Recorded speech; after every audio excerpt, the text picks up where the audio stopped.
الحمد لله وكفى وسلام على حبيبه المصطفى أما بعد فأعوذ بالله من الشيطان الرجيم بسم الله الرحمن الرحيم إن الله وملائكته يصلون على النبي يا أيها الذين آمنوا صلوا عليه وسلموا تسليما اللهم صل على سيدنا ومولانا محمد معدن الجود والكرم وآلہ واصحابہ الکرام وابنہ الکریم وبارک وسلم صلاۃ دائمۃ سرمدا ابدا بحمدہ تعالی وبکرم مصطفیٰ صلی اللہ علیہ وسلم۔ آج کی شب قرآن عظیم کے 8.5 پارے مکمل ہو چکے۔ اللہ عز و جل مکمل قرآن عظیم کو صحیح تجوید سے پڑھنے اور آپ سب کو سماعت کرنے کی توفیق عطا فرمائے۔ سورہ اعراف آج تلاوت ہوئی ہے اور سورہ انعام کا کچھ حصہ۔ 8ویں پارے میں جو خاص سورہ اعراف میں ذکر آیا ہے وہ انسان کی تخلیق کا ذکر، یعنی سب سے پہلے اللہ تبارک و تعالیٰ نے انسان کو جو بنایا، یعنی سیدنا آدم علیہ السلام کو، اس کا ذکر آیا ہے۔ اللہ تبارک و تعالیٰ نے فرمایا قرآن میں وَلَقَدْ خَلَقْنَاكُمْ ثُمَّ صَوَّرْنَاكُمْ، ہم نے تمہیں پیدا کیا اور پھر اچھی صورت بھی دی، اور صرف پیدا کر کے اچھی صورت ہی نہیں دیا بلکہ قرآن میں مولا فرماتا ہے ثُمَّ قُلْنَا لِلْمَلَائِكَةِ اسْجُدُوا لِآدَمَ، پھر ہم نے فرشتوں سے کہا کہ تم آدم کو سجدہ کرو۔ یہ تخلیق کی جو ابتدا ہے، اس کے متعلق جو روایات ملتی ہیں تفاسیر میں، چند باتیں میں عرض کرتا ہوں۔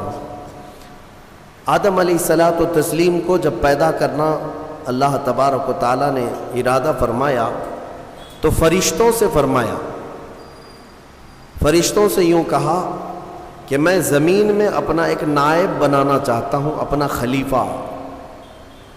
اب اندازہ کریں انسان کو اللہ نے اپنا خلیفہ فرمایا۔ نائب کس بات کا؟ خلیفہ کیا ہوتا ہے؟ یعنی اللہ تبارک و تعالیٰ کے احکام کو زمین پر نافذ کرنے والا، اسی کو خلیفہ کہیں گے۔ خلیفہ کا مطلب وہ مت سمجھو آپ جو پیر صاحب کے خلیفہ ہوتے ہیں۔ اللہ تبارک و تعالیٰ کی رضا کے مطابق اس زمین پر زندگی گزارنے والا اور احکام الہیہ کو ہی نافذ کرنے والا وہ خلیفہ ہے زمین پر۔ تو فرشتوں سے جب اللہ نے یہ فرمایا تو فرشتوں نے کہا کہ اے رب، تو ایسے کو اپنا خلیفہ بنائے گا جو زمین میں جانے کے بعد قتل و غارت کرے گا، خون ریزیاں کرے گا، فساد کرے گا؟ ہم تو تیری اچھی تسبیح کرتے ہیں، ہم تیری پاکی بولتے ہیں، تیری عبادت تو ہم پوری کرتے، تو انسان کو اپنا نائب اور خلیفہ کیسے بنائے گا؟ رب تبارک و تعالیٰ نے فرمایا انی اعلم ما لا تعلمون، جو میں جانتا ہوں وہ تم نہیں جانتے۔ یہاں سے کچھ باتیں سمجھ میں آتی ہیں۔ فرشتوں کو کیسے پتہ تھا کہ زمین پہ جانے کے بعد یہ خون ریزی کرے گا، فساد کرے گا؟ لوگ تو رسول کے علم غیب کا انکار کرتے ہیں، وہ تو فرشتوں کی بات ہے۔ ابھی انسان کو بنایا بھی نہیں ہے، زمین پہ بھیجا بھی نہیں ہے، اس سے پہلے ہی فرشتے کہہ رہے ہیں کہ ایسے کو تو خلیفہ بنائے گا جو زمین میں جانے کے بعد فساد مچائے گا، قتل و خون ریزی کرے گا۔ صاف الفاظ ہے قرآن پاک۔ میرے عزیزوں، فرشتوں نے جنات کے حالات کو دیکھا تھا۔ پہلے جنات بنائے گئے تھے، زمین پر بھیجے گئے تھے، انہوں نے خوب فساد مچایا، یہاں خوب قتل خون ریزیاں کیں، پھر زمین سے انہیں جزیروں کی طرف بھگایا گیا۔ تو تفسیر میں کہا گیا ان واقعات کو دیکھ کر شاید فرشتوں نے عرض کیا ہو، اور بعض نے فرمایا اتنا غیب کا علم تو اللہ نے فرشتوں کو بھی دیا کہ انسان کی وہ فطرت سے واقف تھے، اس لیے انہوں نے یوں کہا۔ اب اللہ تبارک و تعالیٰ نے جو فرمایا میں جو جانتا ہوں وہ تم نہیں جانتے، یقیناً حق ہے۔ پھر آدم علیہ السلام کو بنانے کا کام شروع ہوا۔ کیسے؟ فرمایا گیا زمین کی مختلف جگہوں کی مٹی اٹھانے کا حکم دیا گیا۔ زمین کی الگ الگ جگہ کی مٹی اٹھا لائیں. کئی روایات ہیں اس میں. جبرائیل علیہ السلام آئے, زمین کی الگ الگ جگہ سے مٹی وہ جمع کر رہے تھے, تو زمین نے بھی رونا شروع کیا کہ مجھ سے مٹی لے جا رہا ہوں, اس سے انسان بنایا جائے گا, پھر یہ واپس آئے گا میرے ہی اوپر فساد کرے گا, خون ریزیاں کرے گا. پتہ چلا زمین کو بھی معلوم ہے, زمین کو بھی معلوم ہے بعد میں ہونے والی چیزیں. تو جب زمین نے رونا دھونا کیا تو یہ روایات بعض تفاسیر میں ہے. میں صرف آپ کو اس کی صحت اور ضعف پر کلام نہیں کر رہا ہوں, عرض کر رہا ہوں. جبرائیل علیہ السلام واپس رب تعالیٰ کی بارگاہ میں آئے, عرض کیا کہ مجھے زمین پر بڑا ترس آیا, زمین پر بڑا رحم آیا, وہ مٹی چھوڑ آئے. اسی طرح کئی فرشتے آئے, میکائیل علیہ السلام, اسرافیل علیہ السلام. زمین کا وہی رونا دھونا تھا. پھر اسرائیل علیہ السلام آئے. جب زمین نے ان سے یہ کہا کہ کیوں اٹھا لے جاتے ہو, تو انہوں نے زمین کے رونے دھونے کا کچھ خیال نہیں کیا, وہ جگہ جگہ سے مٹی اٹھا لیا اور رب کی بارگاہ میں لے کر پہنچ گئے. مٹی لائی گئی مختلف جگہوں کی, اب اسے گوندھا گیا, مٹی کو گوندھا گیا. وہ پانی کیا تھا وہ اللہ بہتر جانے, جنتی پانی تھا. مٹی کو جب گوندھا گیا, یہ پورا پروسیس قرآن میں بیان کیا گیا ہے اور بعض احادیث میں بھی ہے. گوندھ کر کے جب اس کو تیار کیا گیا, پورا ایک پتلا, ایک شکل بن گئی, ایک شکل بن گئی, تو اب اسے سکھایا گیا. قرآن میں یہ بھی فرماتا ہے رب تعالیٰ, وَلَقَدْ خَلَقْنَا الْإِنسَانَ مِنْ صَلْصَالٍ كَالْفَخَّارِ, یعنی بجتی ہوئی مٹی جو ہوتی ہے نا, مٹکا جیسے ٹک ٹک آواز آئے, بجتی ہوئی مٹی سے ہم نے انسان کو بنایا. جب پورا پتلا تیار ہوا, پھر اس پر بارش برسائی گئی, اس پر 40 دن تک بارش برسائی گئی مضبوط کرنے کے لیے. اب اس پتلے پر جو بارش برسی اس کے بارے میں بزرگوں نے فرمایا 40 دن کی بارش میں 39 دن تک غم کی بارش ہوئی, ایک دن خوشی کی بارش ہوئی. اس لیے انسان کی زندگی میں غم زیادہ ہے, خوشیاں کم ہیں. عید تو سال میں ایک ہی بار آتی ہے, خوشیاں کم ہیں, غم زیادہ ہے. تو یہ 40 دن کی بارش کے بعد اب جب اس پوری شکل کو اللہ تبارک و تعالیٰ نے ترتیب دیا. ہاں ایک بات یہ بھی میں بتا دوں, اللہ تبارک و تعالیٰ قادر مطلق مسبب الاسباب, جب وہ دنیا کی تخلیق پر آئے تو کن کہے تو سب ہو جائے, کن فیکون. قرآن میں وہ رب تعالیٰ فرماتا ہے ہو جا تو سب ہو جاتی, ہو جا. زمین کو اس نے کہا ہو جا تو زمین بچھ گئی. ایسا نہیں کہ الگ الگ بیڈ ڈالا گیا ہو کہیں سے. رب تبارک و تعالیٰ وہ قادر مطلق ہے, کن سے ساری چیزوں کو وجود میں لے آئے. لیکن انسان کو جو بنایا گیا, یہاں پر بھی ہو سکتا ہے کہہ دیا جائے ہو جا تو ہو جاتا, تیار ہو جاتا, لیکن باضابطہ ایک پروسیس سے اسے گزارا گیا ہے, یہ اس کی شان کے لیے. اچھا یہ تو مجھے نہیں معلوم, ہاتھ بنائے گئے, پیر بنائے گئے, پیٹ بنایا گیا, گردن بنائی گئی, سب کچھ تو شکل دی گئی ہے نا, فرشتوں کے ذریعے سے دی گئی ہے. لیکن فرمایا گیا انسان کے چہرے کو اللہ نے اپنے دست قدرت سے بنایا. اسی لیے چہرے کو عیب مت لگاؤ کسی, یہ اللہ کی تخلیق ہے, اللہ کی تخلیق ہے. تم گالیاں دینے میں ایسے ہی کہہ دیتے ہو کہ ٹیڑھے چہرے والا, ہاں نکٹا, کنکٹا, یہ سب الفاظ ایسے ہیں جو اللہ کی تخلیق کو تم گالی دے رہے ہو. چہرے کو عیب لگانا اللہ کو ہرگز پسند نہیں, اللہ کی تخلیق ہے. اور یہ مختلف جو رنگوں کے لوگ پیدا ہوئے یہ مٹی کی وجہ سے ہے. زمین کی مٹی کہیں کی لال ہے, کہیں کی کالی ہے, کہیں کی پیلی ہے, کہیں کی سفید ہے. تو جس کے خمیر میں یعنی جس طرح کی مٹی زیادہ اثر کر گئی وہ رنگ وہ لے کر کے آتا ہے. انسانوں میں بھی کچھ کالے ہیں, کچھ گورے ہیں, کچھ لال ہیں, کچھ سانولے ہیں, الگ الگ شکلیں ہیں. اور الگ الگ یہ رنگ جو ہے یہ مٹی کی وجہ سے ہے، مٹی کی خاصیت جس پر جیسی ہوگی اس طرح کا وہ رنگ لے آئے گا۔ ہاں اسی لیے اس پر صبر بھی کر لے جاؤ جو رنگ تمہارے پاس ہے، کہ یہ ہماری خمیر میں ہے، یعنی ہماری سرشت میں اس کو داخل کیا گیا اس رنگ کو۔ یعنی اگر کسی کے کانٹینٹ میں مینوفیکچرنگ میں ہی وہ چیز آ گئی ہو تو بعد میں پاؤڈر لالی لگانے سے کیا ہونے والا ہے؟ لہذا اس بات کی فکر میں مت رہو کالے ہیں تو میں گورا ہو جاؤں۔ اور کچھ لوگ ایسے بھی ہیں، میں نے دیکھا ہے انگریزوں کو، وہ نمک والی مٹی لگا کر سمندر کے کنارے ننگے سوتے، تھوڑا کالے ہونے کا شوق ہے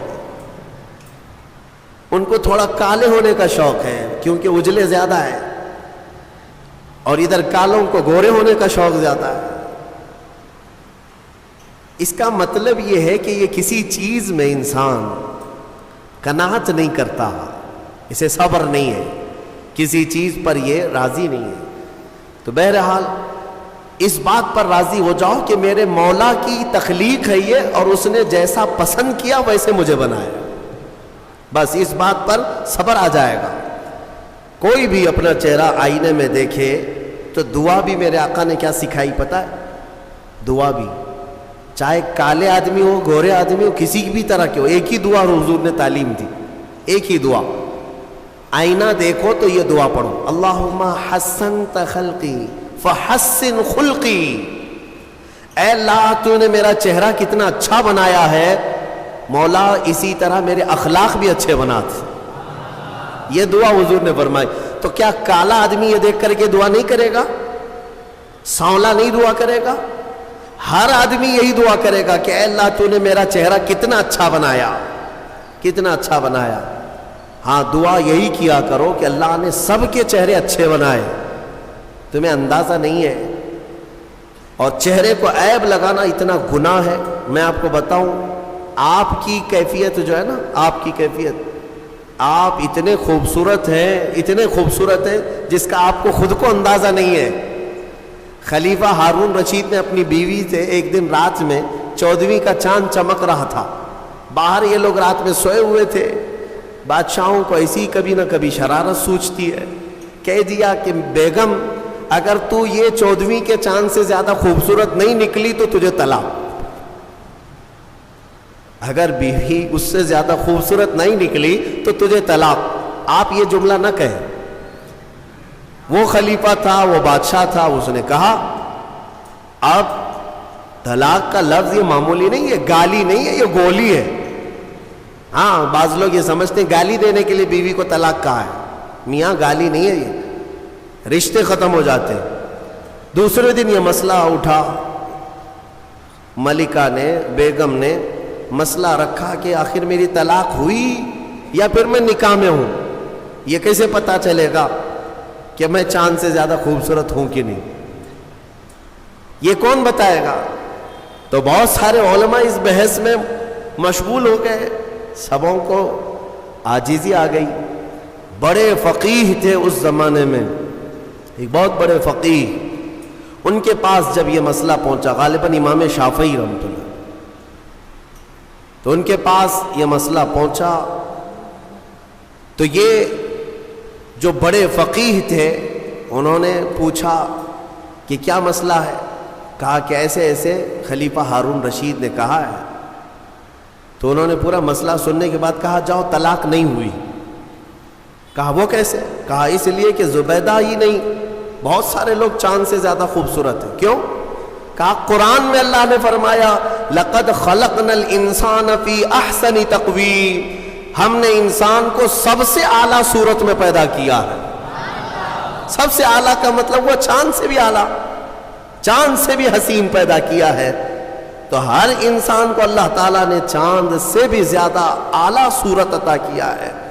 لہذا چہروں کو عیب لگانا چھوڑ دو اور اللہ تبارک و تعالیٰ کی رضا پر راضی رہو۔ چہرے کی تخلیق کس نے کیا؟ وقت سے باقی پورے انسان کی تخلیق اللہ نے کیا، لیکن خاص چہرے کو اللہ نے اپنے دستے قدرت سے بنایا۔ اب آگے کی بات سنیں۔ پورا انسان تیار ہوا، اس میں روح پھونکی جانی تھی، اس انسان کو بولتا ہوا چلتا ہوا اور روح والا بنانا تھا. تو فرمایا گیا کہ ان کے پیشانی پر ان کی ناک سے روح کو ڈالا گیا. روح کیا چیز ہے؟ روح کو دیکھا آپ نے؟ روح کو دیکھا ہے؟ ہاں، اس مسئلے میں تو ساری دنیا آج بھی پریشان ہے. قرآن میں بھی یہ سوال کیا ہے، صحابہ نے آ کر سوال کیا تھا اور اللہ نے جواب بھی دیا. آج دوسری قوموں والے بھی اس بات کو مانتے ہیں کہ آتما ایک نراکار ہوتی ہے، یعنی دکھتی نہیں ہے، روح دکھتی نہیں ہے، لیکن ہے کیا چیزیں؟ تو رب تبارک و تعالیٰ نے فرمایا یسألونک عن الروح قل الروح من امر ربی. اے محبوب، آپ سے لوگ روح کے بارے میں سوال کرتے ہیں، آپ فرما دیں روح اللہ کا ایک حکم ہے، یہ نور ہے. جس طرح روشنی پھیلی ہوئی ہے، پکڑ میں نہیں آتی اور پتہ نہیں چلتی، روح اسی طرح ایک نور ہے. جب اس روح کو اس جسم میں ڈالا گیا تو بعض بزرگوں نے فرمایا کہ روح باہر نکل آئی. کہا کہ اندر بہت اندھیرا ہے، اندر مٹی کا بنا ہوا انسان، اندھیرا بہت ہے. روح نور ہے، مٹی میں اندر اندھیرا ہے. تو پھر دوبارہ ڈالا گیا، پھر وہ روح قرار نہ پائی، باہر نکل آئی. تو مفسرین فرماتے ہیں پھر آدم علیہ السلام کی پیشانی پر نور محمدی کو رکھا گیا. اللہ تعالیٰ نے اپنے حبیب پاک صلی اللہ علیہ وسلم کے نور کو آدم علیہ السلام کی پیشانی میں ودیعت فرمایا، پھر روح کو ڈالا گیا. اب روح جا کر جسم میں قرار پائی اور پھر آدم علیہ السلام کو سب سے پہلے ایک چھینک آئی، اور چھینک آتے ہی سب سے پہلے آپ کی زبان سے ایک جملہ نکلا، الحمدللہ. یہ انسان کی زبان سے نکلنے والا سب سے پہلا لفظ ہے. کیا ہے؟ الحمد. آج بھی چھینکتے ہیں تو ہم کیا کہتے ہیں؟ یہ آدم علیہ السلام کی زبان سے نکلنے والا پہلا جملہ. لیکن کمال تو دیکھیں، رب تعالیٰ نے اپنا آخری کلام قرآن اپنے حبیب پر اتارا بھی ہے تو اس کی ابتدا بھی کہاں سے فرمایا؟ الحمدللہ رب العالمین. قرآن کی ابتدا کہاں سے ہے؟ الحمدللہ سے ہے. تو انسان کو یہ بتانا ہے کہ اے بندے، تیری جو اصل ابتدا ہے وہ الحمدللہ سے ہے، جہاں قرآن ابتدا کر رہا ہے، اور قرآن کے ساتھ رہے گا تو حقیقی زندگی پائے گا. اب آدم علیہ السلام جب بیدار ہوئے تو اب سنیے اللہ تعالیٰ نے کیا کیا. رب تبارک و تعالیٰ ان کے سامنے دنیا کی ساری چیزوں کو پیش کیا، جو جو ہونے والی تھی یا جو کچھ بھی، سب کے نام سکھا دیے. وعلم آدم الاسماء کلہا، سب چیزوں کے نام آدم علیہ السلام کو سکھا دیے. درخت، پودا، پھل پھول، زمین آسمان، چاند تارے، سمندر، مچھلیاں، جنات، انسان، ہر ایک چیز کا نام، جو بھی دنیا میں چیزیں ہیں سب کے نام آدم علیہ السلام کو سکھا دیے. اب اس میں کیا کیا چیزیں ہیں، سب چیزیں کا مطلب کیا ہے؟ سب آ گیا نا. ہمارے بھی نام سکھائے ہوں گے اللہ نے، تمہارے بھی نام سکھایا. اب مسئلہ یہ تھا کہ فرشتے جو پوچھ رہے تھے نا ایسے کو کیوں خلیفہ بنائے گا، اب فرشتوں کو اللہ نے بلایا. اور پھر یہ دنیا کی چیزوں کو فرشتوں کے سامنے پیش کیا گیا. بتاؤ اس کا نام کیا ہے، اس کا نام کیا ہے؟ نئی نئی چیزیں فرشتوں کے سامنے پیش کی گئیں تو فرشتے کہنے لگے قالوا لا علم لنا الا ما علمتنا، مولا ہم کو تو اتنا ہی معلوم جتنا تو نے سکھایا، یہ سب چیزوں کا تو علم نہیں ہے، ہمیں پتہ نہیں ہے. تو پھر آدم علیہ السلام سے کہا گیا آدم تم بتاؤ، انبئہم باسمائہم، آدم ان کو یہ سب چیزوں کے نام بتاؤ. آدم علیہ السلام نے ناموں کی ابتدا جو کی، حدیث میں ہے، موجود ہے تفسیر میں، ساری دنیا کی چیزوں کے نام آدم علیہ السلام نے فرشتوں کے سامنے بتا دیے. جب ساری چیزوں کے نام بتا دیے تب فرشتوں کو حکم ہوا اب آدم کو سجدہ کرو. آدم علیہ السلام کے سامنے سارے فرشتے جھک گئے، سجدے میں چلے گئے. لیکن ایک بات بتا دوں، یہ سجدہ تعظیم کا تھا، عبادت کا نہیں. عبادت کا سجدہ کس کے لیے ہے؟ صرف اللہ کے لیے. سنی جانتے ہیں الحمدللہ اللہ کے علاوہ کسی کو سجدہ جائز ہے؟ نہیں جائز, صرف سجدہ اللہ کا ہے. لیکن آدم علیہ السلام کو جو سجدہ کرایا گیا تھا وہ تعظیم کا سجدہ تھا, ان کے علم کی تعظیم.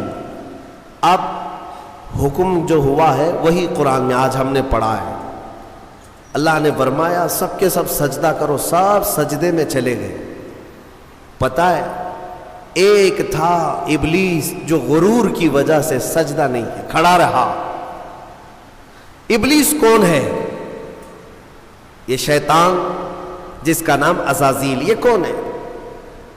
فرشتوں کو تعلیم دینے کے لیے اس کو مامور کیا گیا تھا. اس کو معلم الملائکہ کہتے ہیں. بعضوں نے اس کو فرشتوں میں شمار کیا, لیکن مفسرین کی اکثر رائے یہ ہے کہ وہ جنات میں سے تھا.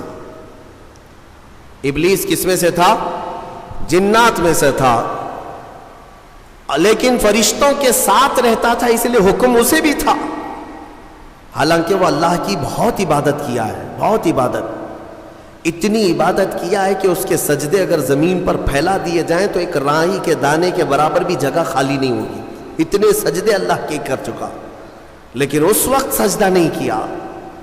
تو رب تعالیٰ نے سوال فرمایا, قال ما منعک الا تسجد اذ امرتک, تو سجدہ کیوں نہیں کیا جبکہ میں نے تجھے حکم دیا تھا؟ قال انا خیر منہ, کہنے لگا اے مولا میں اس سے بہتر ہوں, آدم سے میں بہتر ہوں. خلقتنی من نار وخلقتہ من طین, تو نے مجھے آگ سے بنایا ہے اور اسے مٹی سے بنایا ہے. آگ بلند رہتی ہے, مٹی نیچے رہتی ہے. بلند آدمی نیچے والے کو سجدہ کیسے کرے؟ ہاں یہی غرور ہے. اب اس سے پتہ چلا کہ کائنات کا سب سے پہلا گناہ وہ تکبر ہے, غرور, گھمنڈ, میں پن, کہ میں یہ ہوں اس کے سامنے کیوں جھکوں. یہ ابلیس کی یہیں سے خصلت شروع ہوئی. اللہ تعالیٰ نے فرمایا تو نے آدم کو دیکھا لیکن یہ نہیں دیکھا کہ حکم میرا تھا, حکم اللہ کا تھا. فاخرج منہا فإنک رجیم, آج سے تو ہمارے دربار سے نکل جا اس لیے کہ تو مردود ہو گیا. راندہ بارگاہ, ہمیشہ کے لیے اس کو مردود قرار دے دیا گیا. یہ واقعہ میں بتا رہا ہوں آپ کو, یہ آج سورہ اعراف کے شروع میں ہی آیا. تو ابلیس نے کہا اے اللہ تو نے مجھے نکال دیا اپنے دربار سے, فرشتوں کی جماعت سے, انظرنی الی یوم یبعثون, بس مجھے قیامت تک کی مہلت دے دے. بس وہ رب تعالیٰ سے ڈائریکٹ چیلنج کر رہا ہے, اللہ سے چیلنج کر رہا ہے, مجھے تو ٹائم دے دے. بس کیا کرے گا؟ کہتا ہے قال رب بما اغویتنی لاقعدن لهم صراطک المستقیم, بس تو مجھے ٹائم دے دے, قیامت تک تیرے جتنے بندے آئیں گے میں سیدھے راستے پر بیٹھ جاؤں گا. ثم لآتینہم من بین ایدیہم ومن خلفہم وعن ایمانہم وعن شمائلہم ولا تجد اکثرہم شاکرین. کہتا ہے میں تیرے سیدھے راستے پر بیٹھوں گا, جو بھی اس راستے سے گزرے گا کبھی میں اس کے سامنے سے آؤں گا, کبھی پیچھے سے, کبھی دائیں سے, کبھی بائیں سے, کسی نہ کسی طرح اس کو اس راستے سے میں ہٹا دوں گا. اے رب تیرے بندوں میں تو شکر کرنے والے نہیں پائے گا. اللہ کو یہ چیلنج کر رہا ہے. دوسری آیتوں میں یہ تک کہا اس نے قال فبعزتک لاغوینہم اجمعین, تیری عزت کی قسم اے اللہ. عزت اس کو بھی معلوم ہے اللہ تعالی, اور قسم بھی اللہ کی عزت کی کھا کر کہہ رہا تیری عزت کی قسم میں تیرے سارے بندوں کو گمراہ کروں گا, سارے بندوں کو گمراہ کروں گا. رب تعالیٰ سے چیلنج کیا. رب نے فرمایا قال انک من المنظرین, جا تجھے ٹائم دیا جاتا ہے, مہلت ہے تجھے, جتنا ٹائم چاہیے پورا لے لے. ٹائم ہی نہیں طاقت بھی دے دی گئی, قوت بھی دے دی گئی. دنیا میں جتنی تیزی سے ایک جگہ سے دوسری جگہ جانا ہے سب تجھے دے دیا گیا, جا بہکا لے. کتنوں کو بہکاتا ہے؟ ان عبادی لیس لک علیہم سلطان. اللہ فرماتا ہے تو پوری کوشش کر لے, میرے کچھ بندے ایسے ہوں گے جن پر تیرا داؤ نہیں چلے گا, نہیں چلے گا، تیرا داؤ نہیں چلے گا۔ رب تعالیٰ نے بھی فرمایا تو پوری کوشش کر لے لیکن تیرا داؤ میرے کچھ بندوں پر نہیں چلے گا۔ وہ کون سے بندے ہیں؟ ان بندوں کے بارے میں ابلیس بھی مان گیا، شیطان بھی مانا، کہنے لگا ہاں ہے تیرے کچھ بندے۔ وہ کون ہے؟ الا عبادک منہم المخلصین، یہ وہ بندے، ہاں مولا تیرے کچھ بندے ایسے ہوں گے جن پر میرا داؤ نہیں چلے گا۔ وہ کون ہے؟ وہ بندوں کی جماعت کو مخلصین کی جماعت کہا جاتا ہے کہ وہ اگر عبادت کرتے ہیں تو نہ ادھر دیکھتے نہ ادھر دیکھتے ہیں، وہ خالص تیری رضا کے لیے کرتے ہیں۔ تو جو لوگ دنیا میں صرف اور صرف اللہ کی رضا کے لیے نیک کام کرتے ہیں، یقین کے ساتھ میں کہتا ہوں ان پر شیطان کا داؤ بھی نہیں چلے گا، شیطان ان لوگوں کو نہیں گمراہ کرے گا۔ مخلصین کی جماعت، مخلصین کون ہے میرے عزیزوں؟ دکھاوے کے لیے کرنے والے مخلصین نہیں، اپنے رب کی رضا کے لیے۔ یہاں پر ایک روایت ملتی ہے قیامت کے دن جنتیوں کا جب انصاف ہو جائے گا نا، پورے جنتی ایک طرف ہوں گے، ان جنتیوں میں بھی 3 کیٹیگری ہیں، جنتیوں میں بھی 3 جماعتیں ہیں۔ ایک جماعت اللہ نے ان سے فرمایا کہ اے بندو تمہاری بخشش ہو گئی، تمہارے لیے جنت کا پروانہ ملا، تم جنت جا رہے ہو، یہ بتاؤ تم جنتی عمل کیوں کرتے تھے دنیا میں؟ تم نیک کام کیوں کرتے تھے؟ آج جنت تمہارے لیے ہو گئی نا، پاس ہو گئے، پاس ہونے کے بعد پوچھا جا رہا ہے۔ تو وہ جماعت کہتی ہے اے مولا ہمیں تیری دوزخ سے بہت ڈر لگتا تھا، بہت ڈر لگتا تھا، اس کے ہولناک عذابات، اور تیری دوزخ سے ڈر کر کے ہم نیک کام کرتے تھے۔ اللہ فرماتا ہے ٹھیک ہے میں تم سے راضی ہو گیا، تم جنت میں جاؤ۔ دوسری جماعت، ان سے پوچھا جائے گا تم کیوں کرتے تھے؟ یہ سیکنڈ کیٹیگری ہے جنتیوں کی، تم کیوں نیک کام کرتے تھے؟ تم بھی پاس ہو گئے۔ وہ کہیں گے مولا قرآن میں اور حدیث میں تیرے رسول سے ہم نے جنت کی اتنی نعمتوں کا ذکر سنا تھا، وہاں کے محلات، وہاں کی خوشبوئیں، وہاں کی حوریں، وہاں کے غلمان، تو شوق تھا کہ جنت میں جائیں، اس لیے نیک کام کرتے تھے، تیری جنت کی خواہش نے ہم سے نیک کام کروائے۔ رب تعالیٰ فرماتا ہے جاؤ تم سے راضی اور تمہارے لیے جنت ہے، چلے جاؤ۔ تیسری ایک جماعت ہوگی جنتیوں کی، یہ لاسٹ کیٹیگری ہے، ان سے پوچھا جائے گا میاں آپ بھی پاس ہو گئے، جنت میں جا رہے ہو نیکیوں کی وجہ سے، تم کیوں نیکیاں کرتے تھے؟ وہ کہیں گے کہ مولا ہم نہ جنت کے لیے کرتے تھے نہ دوزخ کے لیے، ہم تو خالص تیری رضا کے لیے کرتے تھے، تو راضی ہو جا، بس ہمارا مقصد اتنا تھا۔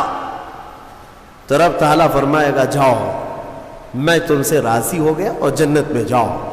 وہ جماعت کھڑی ہو جائے گی، نہیں جنت میں نہیں جانا ہے، اگر جنت میں جائیں گے تو پھر بدلہ ہو جائے گا، معاوضے کے طور پر ہو جائے گا، پھر ہم کو اندر جانے کے بعد دوسرے لوگ تانا ماریں گے تم بھی جنت کے لیے کرتے تھے، وہاں بولے کچھ اور ہو، ہم نہیں جائیں گے جنت میں۔ رب تعالیٰ پھر دوبارہ فرمائے گا کہ اے مومنوں میں تم سب سے راضی ہوں، تم میری رضا کے لیے کر رہے تھے، میں راضی ہوا، جاؤ جنت میں۔ وہ کہیں گے مولا نہیں، جنت میں جائیں گے تو پھر یہ مسئلہ آ جائے گا کہ تم جنت کے لیے کیا کرتے تھے، ہم تو تیری رضا کے لیے کرتے تھے۔ یہاں تک کہ روایت میں فرمایا گیا فرشتوں کو حکم ہوگا کہ ان کو بیڑیاں پہنا اور کھینچ کے جنت میں لے جاؤ۔ یہ مخلصین کی جماعت تھی، یہ لالچ میں عبادت نہیں کیے اور نہ ہی ڈر کر کے کیے، یہ خالص اللہ کی رضا کے لیے۔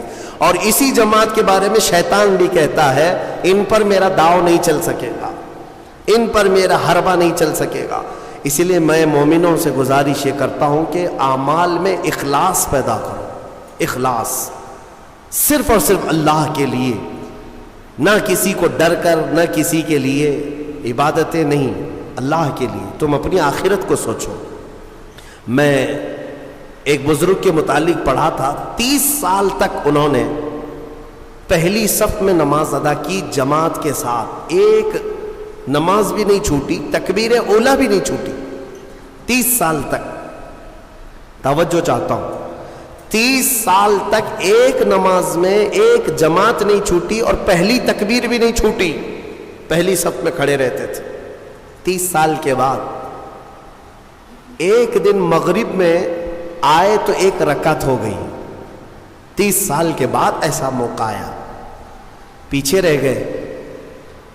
تو پھر جب آئے دیکھا کہ صفیں تو لگ گئی ہیں، پیچھے جگہ مل رہی تھی، تو انہوں نے شرم کے مارے، ڈر کے مارے، سب لوگ کیا کہیں گے ابھی 30 سال سے جس کی جگہ پکی ہے آج تو ہے نہیں، چھوٹ گیا پیچھے، تو پیچھے سے ہی گھر چلے گئے۔ گھر میں جا کر نماز پڑھ لی۔ عشاء میں اس ڈر سے نہیں آئے کہ سب لوگ سوال کریں گے مغرب میں کہاں تھے۔ تو اس زمانے میں ایک بڑے بزرگ تھے، انہوں نے پوچھ لیا کہ فلاں صاحب جو رہتے تھے پہلی صف میں، جن کا ریکارڈ تھا 30 سال کا، وہ کہاں ہے؟ کہا کہ حضور پتہ نہیں، مغرب میں بھی نہیں آئے، عشاء میں بھی نہیں آئے۔ کہا کہ چلو دیکھ لیتے ہیں، کہیں بیمار تو نہیں ہو گئے، کچھ تو ہوا نہیں تکلیف۔ گئے تو گھر میں بیٹھے ہوئے تھے، پوچھا کہ کیا بات ہے، مغرب میں بھی نہیں، عشاء میں بھی نہیں؟ کہا مغرب میں آیا تھا لیکن ایک رکعت ہو گئی تھی، میں شرم کے مارے پہلی صف میں نہیں آیا، پہلی صف میں جگہ نہیں مل رہی تھی، شرم کے مارے میں پیچھے نہیں کھڑا ہوا کہ لوگ کیا کہیں گے، میں واپس گھر میں آ کر نماز پڑھ لیا۔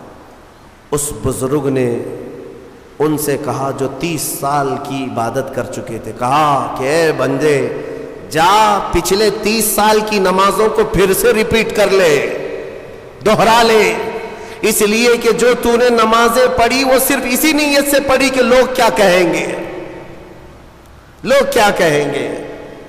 تجھے اس بات کا خیال نہیں ہے کہ تو عبادت اللہ کے لیے کرتا ہے، جا پچھلے 30 سال کی نمازیں اعادہ کر لے، پھر سے پلٹا لے۔ عزیزان گرامی، اخلاص ایک بڑی دولت ہے، اللہ تعالیٰ اپنے مخصوص بندوں کو عطا کرتا ہے۔ بات میں یہاں پر سمیٹتا ہوں کہ ابلیس لعین آدم علیہ السلام کو سجدہ نہ کیا، غرور اور گھمنڈ میں اللہ تبارک و تعالیٰ سے چیلنج کر کے نکلا، اسے اللہ نے ٹائم دیا، وقت دیا قیامت تک کا، اور وہ بہکاتا گھوم رہا ہے ابھی بھی۔ ہاں بس رمضان میں قید ہوا ہے، رمضان میں شیاطین کو قید کیا گیا، یہ حدیث پاک سے ثابت ہے۔ ابھی تو ہے نہیں، ہماری محفل میں بھی نہیں ہے اور ابھی رمضان میں کہیں ہے نہیں، لیکن پھر بھی کچھ لوگ ابھی بھی روزہ چھوڑتے ہیں۔ یہ کون سے شیطان ہیں؟ نماز میں نہیں آتے، پھر یہ کون ہے؟ ان کو کون سلاتا ہے؟ ان کو کون؟ شیطان کا کوئی خلیفہ ہے؟ شیطان کسی کو اپنی ڈیوٹی دے کر کے گیا ہے؟ یہاں پر نفس امارہ ہے، وہ ہر ایک کے اندر ہے۔ انشاءاللہ پھر آگے کبھی میں عرض کروں گا، وہ ہر انسان کے پاس ہے۔ جس نفس نے شیطان کو بھی گمراہ کیا تھا وہ نفس تو ہمارے پاس ہے۔ نفس ایک بہت ہی خطرناک چیز ہے، اسی سے لڑنے کو میرے آقا نے جہاد اکبر کہا۔ جو اپنے نفس کے خلاف لڑائی کرے گا وہ جہاد اکبر ہے، بڑا جہاد ہے۔ تو بہرحال آدم علیہ الصلاۃ والتسلیم کی پیدائش ہوئی اور آپ کو وہاں سے جنت میں رکھا گیا۔ اب یہاں پر کچھ باتیں مجھے عرض کرنی ہے، وہ یہی ہے کہ آدم علیہ السلام کو جب ساری چیزوں کے نام بتائے گئے اور سب کچھ علم دیا گیا اور پھر جنت میں رکھا گیا، جنت کیسی ہے؟ وہاں کسی چیز کی کمی ہے؟ کوئی چیز کی کمی نہیں، ساری نعمتیں ہیں، لیکن اس کے باوجود آدم علیہ السلام کو کچھ بے قراری تھی۔ کیوں؟ اس لیے کہ انسان جو ہے تنہا نہیں رہتا، انسان کو کوئی دوسرا انسان چاہیے۔ انس سے بنا ہے انسان، انس کہتے ہیں محبت کو، اس کے فطرت میں ہے، یہ کھچاؤ، دوسرے کے ساتھ اس کا کھچاؤ ہے، لگاؤ ہے، دوست بناتا ہی ہے، اکیلا نہیں رہے گا انسان۔ تو آدم علیہ السلام کو جو یہ بے قراری تھی وہ تنہا ہونے کی، پھر ایک دن اللہ رب العزت نے ان کی بائیں پسلی سے کچھ حصہ نکالا اور اس سے ایک عورت کو بنایا گیا، وہ حضرت حوا تھی۔ ہاں اتنی بات میں آپ کو بتا دوں، آدم علیہ السلام کی پیدائش وہ کس جگہ ہوئی اللہ بہتر جانے، کوئی تو جگہ ہوگی، لیکن عورت کی پیدائش تو جنت کے اندر ہوئی۔ کہاں ہوئی ہے؟ جنت کے اندر ہوئی ہے۔ ہاں جنت میں پیدا ہوئی ہے عورت، یہ اس کا مقام ہے، اور یہ جنتی چیز ہے۔ اللہ تبارک و تعالیٰ نے اس میں جو خوبصورتی رکھی ہے عورت کے اندر، وہ جنت کی کشش ہے۔ جب حضرت آدم علیہ السلام حضرت حوا کو دیکھتے ہیں، آپ کو پتہ ہے حضرت حوا دنیا کی سب سے خوبصورت عورتوں میں سے ایک ہے، سب سے خوبصورت تھی۔ آدم علیہ السلام ان کی طرف ہاتھ بڑھانے لگے، رب تعالیٰ کا حکم ہوا، آدم تمہارے لیے حلال نہیں، تم اس کا مہر ادا کرو، مہر ادا کرو۔ مہر دینا یہ جنتی قانون ہے، آج بھی ہمارے نکاح میں مہر رکھا جاتا ہے۔ آدم علیہ السلام نے عرض کیا کہ مولا میں یہاں کس چیز کا مالک ہوں، کیا چیز مہر میں دوں؟ رب تبارک و تعالیٰ نے فرمایا آدم تمہاری اولاد میں اخیر زمانے میں میرا ایک محبوب نبی پیدا ہوگا، جس کو آسمانوں میں احمد، زمینوں میں محمد کہا جائے گا۔ آدم تم اس پر 20 بار درود بھیجو، یہ حوا کا مہر ہو جائے گا۔ شیخ عبدالحق محدث دہلوی رحمۃ اللہ علیہ نے بھی اس کو لکھا ہے، آپ اندازہ کرو ہماری ماں کا مہر درود پاک ہے۔ ہماری ماں ہمارے باپ کے لیے حلال ہوئی تو درود کے صدقے میں حلال ہوئی، اور جس کو درود سے چھڑ ہے اسے سوچنا چاہیے کہ حلال ہونے کا طریقہ آدم علیہ السلام کے لیے حضرت حوا درود رکھا گیا۔ درود کے منکر تو کہاں جائے گا کہ اپنے ماں باپ کے بارے میں شک کرے گا؟ آدم علیہ السلام اس کے بعد حضرت بی بی حوا کو چھوتے ہیں، دونوں مزے سے رہ رہے تھے۔ قرآن میں اللہ فرماتا ہے یا آدم اسکن انت وزوجک الجنت فکلا منہا حیث شئتما۔ رب فرماتا ہے تم اور تمہاری بیوی جنت میں رہو، جو چاہے کھاتے رہو، جہاں سے من کرے کھاؤ، جنت میں جنت میں گھومتے رہو، پھرتے رہو، ساری چیزیں تمہارے لیے اب حلال ہیں۔ لیکن رب نے فرمایا تھا وَلَا تَقْرَبَ هَذِهِ الشَّجَرَةَ، ایک درخت ہے اس کے قریب مت جانا، ایک درخت ہے اس کے قریب مت جانا۔ اللہ کی طرف سے منع تھا، وہ درخت کے قریب جانے کی ممانعت آئی تھی، تو ہوا کیا؟ ابلیس لعین جو بارگاہ سے مردود ہو گیا تھا، اب اس کی ڈیوٹی ہو گئی تھی کہ آدم علیہ السلام کو بہکائیں یا پھر ان کی ذریت کے خلاف کچھ نہ کچھ سازشیں کرتے رہے، اس کی ڈیوٹی ہو گئی تھی۔ اس وقت تک وہ فرشتوں میں بھی جاتا آتا تھا، جنت کے دروازے تک بھی پہنچتا تھا۔ روایات یہ بتاتی ہیں کہ ایک دن جنت کے قریب وہ گیا، آدم علیہ السلام اور حضرت حوا کو بلایا، کہا کہ تمہیں پتہ ہے اس درخت کے قریب جانے سے کیوں منع کیا گیا ہے؟ آدم علیہ السلام نے پوچھا کیا بات ہے؟ کہا اس درخت میں ایک پھل ہے، اگر تم کھا لو گے نا الا ان تکونا ملکین او تکونا من الخالدین، تم یا تو فرشتے بن جاؤ گے یا ہمیشہ جنتی بن جاؤ گے۔ ہاں اگر کھا لیے تو ہمیشہ کا ہو جائے گا، پکے ہو جاؤ گے، اس لیے تمہیں روکا گیا ہے، کھانے سے روکا گیا ہے کہ تم کنٹینیو نہ ہو جاؤ، یہاں پہ ہمیشہ کے نہ ہو جاؤ۔ آدم علیہ السلام اس کی باتوں میں نہیں آئے، لیکن اندر آنے کے بعد حضرت حوا بار بار کہنے لگی آدم علیہ السلام سے کہ ایک بار پھل کھا کے تو دیکھتے ہیں، کھا کر کے تو دیکھتے ہیں۔ حضرت آدم علیہ السلام نے منع کیا، رب تبارک و تعالیٰ نے قریب جانے سے منع کیا ہے، وَلَا تَقْرَبَ هَذِهِ الشَّجَرَةَ۔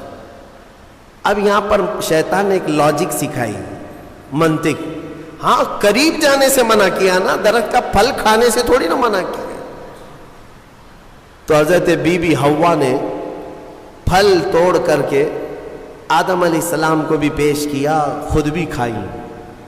جیسے ہی ان دونوں نے کھائے، قرآن میں اللہ فرماتا ہے دونوں کے کپڑے اتر گئے، لباس اتار لیا گیا، پورا کا پورا لباس اتار لیا گیا۔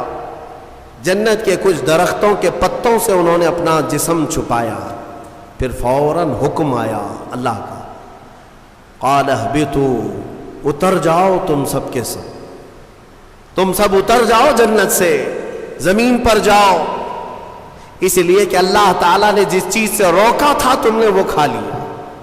آدم علیہ السلام کو بھی اتارا گیا، بی بی حوا کو بھی اتارا گیا۔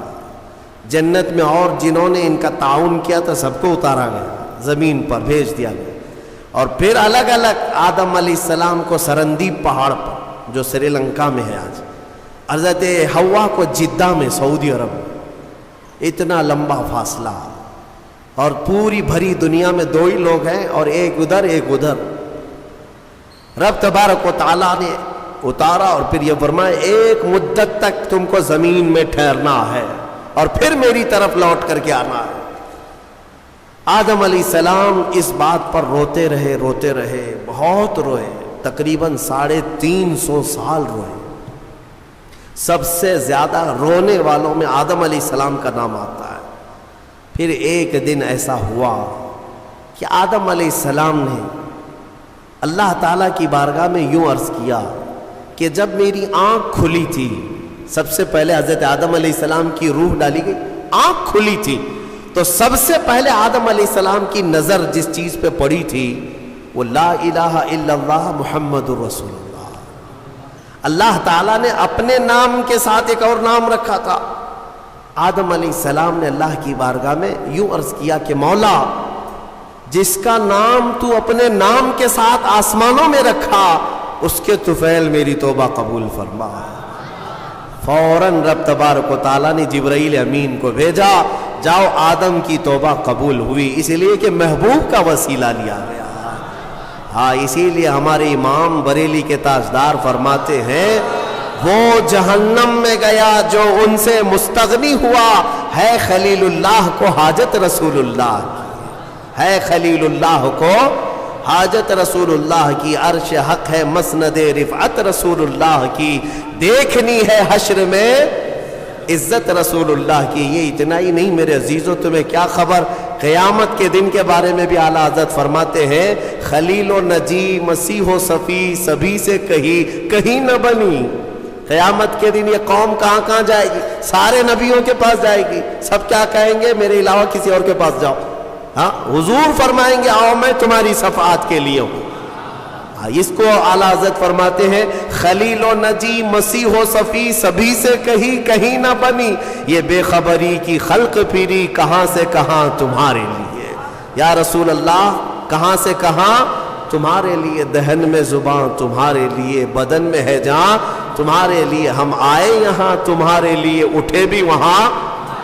الحمدللہ حضرت آدم علیہ السلام کی توبہ قبول ہوئی۔ اس کے بعد آپ کو حکم ہوا حج پہ جانے کا، آپ حج کے لیے آئے۔ کعبہ اس وقت موجود تھا، کعبہ اس وقت موجود تھا، فرشتوں کا تعمیر کیا ہوا تھا۔ آدم علیہ السلام سفر کر کے گئے حج کے لیے۔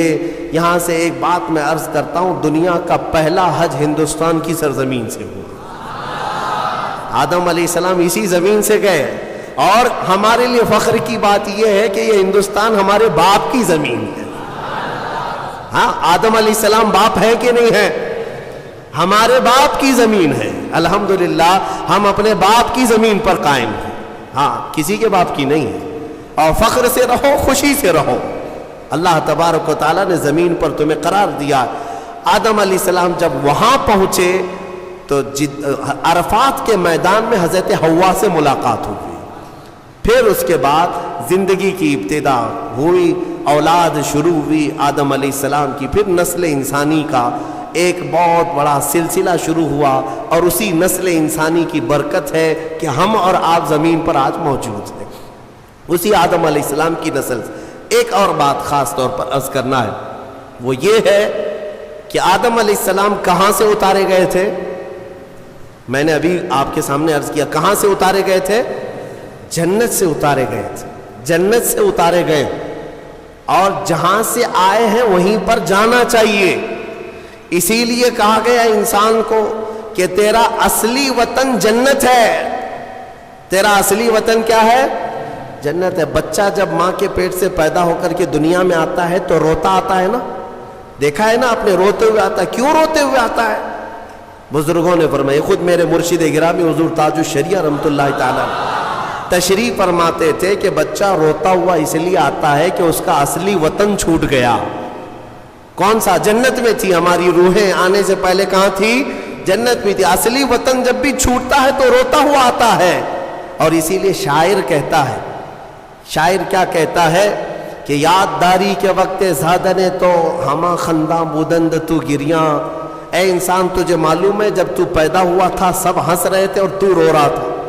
ماں بھی ہنس رہی تھی, باپ بھی ہنس رہا تھا, خوشی میں سب پیڑے بانٹ رہے تھے, جلیبیاں بانٹ رہے تھے, ہیں سب خوش تھے کہ تو پیدا ہو. لیکن تم کیا کر رہے تھے؟ تم تو روتے ہوئے آئے تھے. چنا زی کے وقت مردنے تو ہما گریاں بودند تو خنداں. شاعر کہتا ہے اے انسان اب زندگی ایسی گزار کر جا کہ جب تیرے جانے کا وقت ہو تو سب رو رہے ہو اور تیرے لبوں پہ مسکراہٹ. تو ہنستا ہوا جا. کون ہنستا ہوا جائے گا؟ جسے اپنے وطن پر جانے کا شوق ہو, اپنے اصلی وطن جانے کا جسے بھی شوق ہوگا, موت کے وقت اس کے لبوں پہ مسکراہٹ ہوگی. اور جسے جہنم جانے کا ہوگا خاک مسکرائے گا, خاک مسکرائے گا. وہ تو ملک الموت کی شکل دیکھ کر کے لال پیلا ہو چکا ہوگا. ہاں اسی لیے جنت کی خواہش بھی رکھو کہ میرا اصلی وطن ہے, اور کام بھی وہی کرو تاکہ مرنے کے وقت لال پیلے نہ ہو, لبوں پر مسکراہٹ ہو. اسی لیے بہتوں کو مرتے وقت مسکرانا یہ ہمارے اختیار میں نہیں ہے. ہاں تم چاہو گے تو مسکرا لیں گے. ابھی ہم بیٹھے ہیں, ہنسنے کے لیے بولوں گا تو پورا پھاڑ کر کے ہنسیں گے, ہو سکتا ہے ابھی اختیار ہے, لیکن موت کے بستر پر میاں کسی کے اختیار میں نہیں. ہنسنا اس وقت تمہارے کنٹرول میں نہیں. اس وقت تو نزع کا عالم ایسا کہ مکھی بھی بیٹھے تو پہاڑ کے برابر لگے. ہنس کہاں سکو گے؟